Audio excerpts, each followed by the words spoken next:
மல்கியா 4ஆம் அதிகாரம். இதோ சூளையைப் போல எரிகிற நாள் வரும். அப்பொழுது அகங்காரிகள் யாவரும், அக்கிரமம் செய்கிற யாவரும் துரும்பாயிருப்பார்கள். வரப்போகிற அந்த நாள் அவர்களை சுட்டெரிக்கும். அது அவர்களுக்கு வேரையும் கொப்பையும் வைக்காமற் போகும் என்று சேனைகளின் கர்த்தர் சொல்லுகிறார். ஆனாலும் என் நாமத்துக்கு பயந்திருக்கிற உங்கள் மேல் நீதியின் சூரியன் உதிக்கும். அதன் செட்டைகளின் கீழ் ஆரோக்கியம் இருக்கும். நீங்கள் வெளியே புறப்பட்டு போய் கொழுத்த கன்றுகளைப் போல வளருவீர்கள். துன்மார்க்கரை மிதிப்பீர்கள்.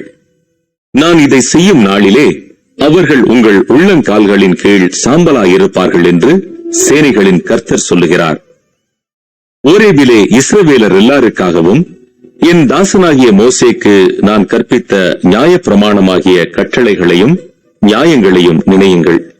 இதோ கர்த்தருடைய பெரிதும் பயங்கரமுமான நாள் வருகிறதற்கு முன்னே நான் உங்களிடத்திற்கு எலியா தீர்க்கதரிசியை அனுப்புகிறேன்.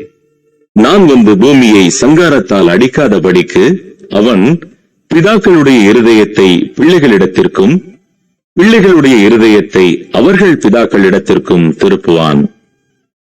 பழைய ஏற்பாடு முற்றிற்று.